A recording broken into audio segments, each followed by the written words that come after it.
সৌরভ, কি দেখছিস? কি আছে রে রিপোর্টে? এটা হতে পারে না, এটা হতে পারে না, এটা মিথ্যে, এটা মিথ্যে, এটা মিথ্যে, এগুলো মিথ্যে, মিথ্যে মিথ্যে মিথ্যে মিথ্যে, ভয়ঙ্কর মিথ্যে চক্করে আমি ঢুকে গেছি। এই মেয়েটা আমার জীবনটা মিথ্যে দিয়ে ভরে দেবে। এই মেয়েটাগুলো মিথ্যে।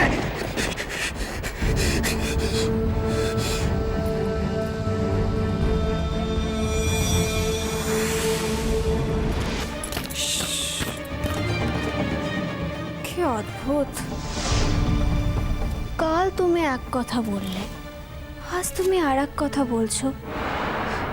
সৌরভ, বারবার এভাবে কথার বদল করলে কি করে চলবে বলো তো?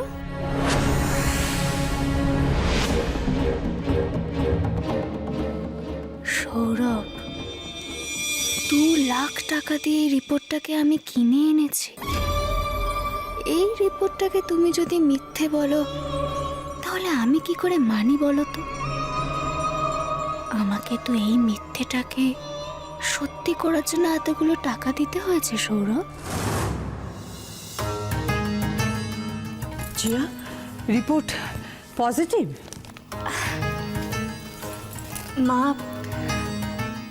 আমি আমার নিজের কথা কি করে নিজের মুখে বলি বলুন তো?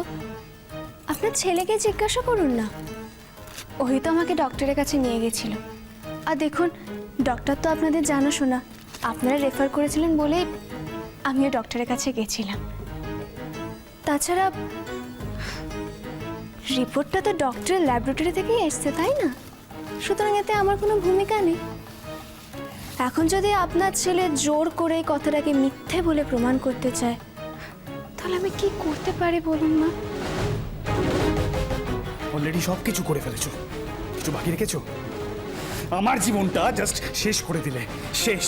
কি লাভ হলো? লাভটা কি হলো? কি পাবে? কি মনে করছো কি পাবে? এরকম করে ভালোবাসা আদায় করবে? পাবে না, কোনো দিনও পাবে না।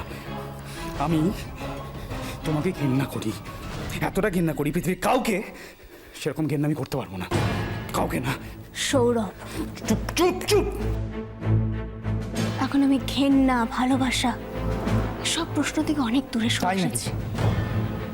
এখন আমার সামনে শুধুমাত্র আমার সন্তানের ভবিষ্যৎ। আচ্ছা, আমার এই সন্তানকে এই পৃথিবীতে ভালোভাবে আনার জন্য তুমি আমাকে ঘেন্না করো আর যাই করো না কেন, আমি সব কিছু মেনে নেব।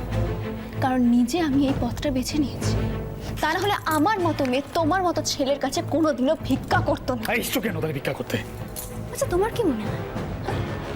কি মনে হয় তোমার?